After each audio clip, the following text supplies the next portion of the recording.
It's April 2000 in a quiet rural town in the American South. Christina Beard frantically dials her twin sister Jennifer's phone, her fingers trembling. Time is running out. They have only 6 hours to vanish. Not from a gang, not from a stranger, but from their own mother. This isn't fiction. It's the harrowing true story, drawn from U.S. investigative reports and psychological evaluations, of how two sisters became the last hope to stop a murderous woman whose grip of manipulation, cruelty, and psychosis had gone unchecked for years. Their mother wasn't just abusive, she was deadly.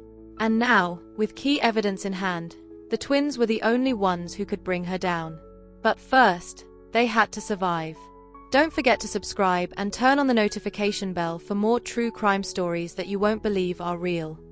A family built on fear. The Beard sisters grew up in what, from the outside, looked like a quiet, humble household in Oxford County, Mississippi. Their mother, Marjorie Beard, was a single parent who presented herself as a devout Christian. Church on Sundays, homemade meals, strict discipline. Neighbors thought she was a model parent. But behind closed doors, the house was a chamber of control. Marjorie was an authoritarian who believed her children were her property. According to FBI psychological assessments and local police interviews, Marjorie was manipulative, paranoid, and often delusional. She controlled every movement of her daughters. They were not allowed to have friends, not allowed to go out, not allowed to question her. Any disobedience was met with threats, beatings, or isolation. The girls were often pulled from school for weeks at a time with fabricated illnesses. When Christina once tried to confide in a teacher, she was pulled out of class the next day and interrogated at home until she recanted. Child Protective Services had visited the home twice, once when a neighbor heard screaming, and another when Christina appeared at school with bruises, but Marjorie knew how to charm them. She played the victim well. "Just a misunderstanding," she'd say. "Christina's a little dramatic." And the twins, terrified, always confirmed her version. Marjorie's grip was absolute. Until the sisters discovered her secret. The discovery. On March 25, 2000, Jennifer was searching for an old book in the hallway closet when she stumbled across a binder buried under boxes of tax records. The outside was unmarked, but inside was something out of a horror novel. The binder contained dozens of pages, detailed, handwritten notes and sketches. Some showed how to disable car brakes. Others contained homemade poison recipes. There were newspaper clippings about a series of unsolved deaths across Mississippi and Tennessee, each death tied to a woman who had vanished after an altercation with a family member. Then they saw the list. Typed neatly on the final page was a list of names: ex-husbands, former boyfriends, a school counselor who had asked too many questions. And at the very bottom, Jennifer Beard. Christina Beard. The girls were horrified. This wasn't just emotional abuse. This wasn't just control. This was premeditation. Murder. They spent the night locked in their room, whispering in the dark. They had always feared their mother. Now, they believed she would kill them. Christina, the more assertive of the two, made the call the next morning, not to the police, but to a counselor at school who had once offered to help. The counselor immediately contacted authorities. A killer's blueprint. The Oxford County Sheriff Department, already suspicious of Marjorie due to the suspicious death of her ex-husband in 1996, jumped into action. The binder, which became known as the Kill Book, was secured as evidence. Investigators from the FBI Behavioral Analysis Unit were brought in to assess the threat.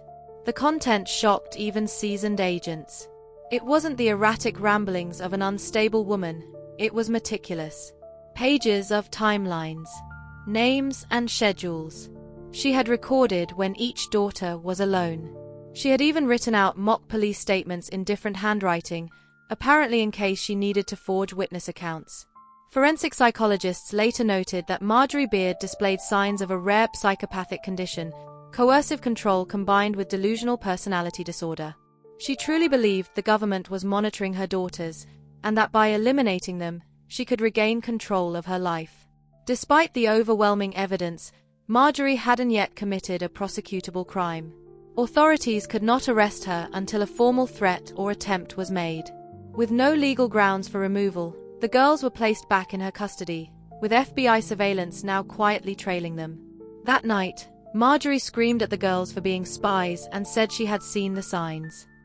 Christina, fearing it would be their last night alive, secretly activated a small voice recorder hidden in a teddy bear. What she captured would become the most damning piece of evidence in the case. The escape.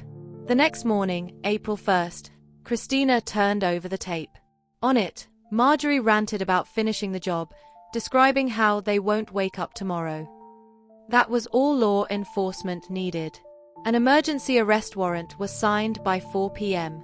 Agents raided the home just before dusk. But Marjorie was gone. What followed was a frantic manhunt across 3 states. The FBI issued a bolo, "Be on the lookout," for Marjorie Beard. Highway Patrol, border agents, and customs officials were all alerted. She was classified as armed, mentally unstable, and potentially lethal. Christina and Jennifer were moved into federal protective custody. Their names were changed. They were placed with a foster family under heavy guard in Alabama. But they couldn't sleep. They kept a light on every night, sure she would come for them. Meanwhile, authorities searched Marjorie's known contacts. She had planned this. Documents showed she had applied for a passport under a fake name. She had contacts in Texas and had been researching border crossing routes. The manhunt intensified. Capture and trial. On April 21, 2000, 2 weeks into the search, a customs agent at the El Paso border crossing flagged a woman attempting to enter Ciudad Juarez. Her ID said Donna Myers, but her fingerprints told another story. Marjorie Beard was arrested without incident.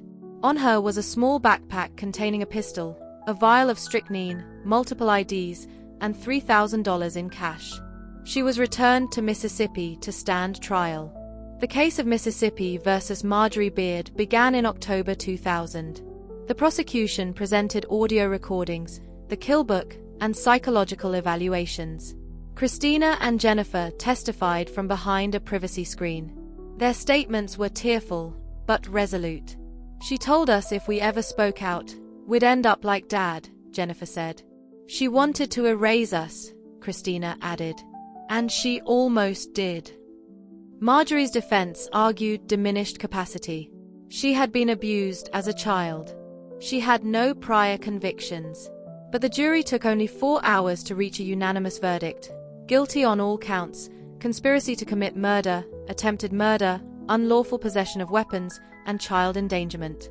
She was sentenced to 3 consecutive life terms without the possibility of parole. The unbreakable bond. After the trial, Christina and Jennifer relocated to the Midwest. With new names and sealed identities, they began the long, painful process of healing.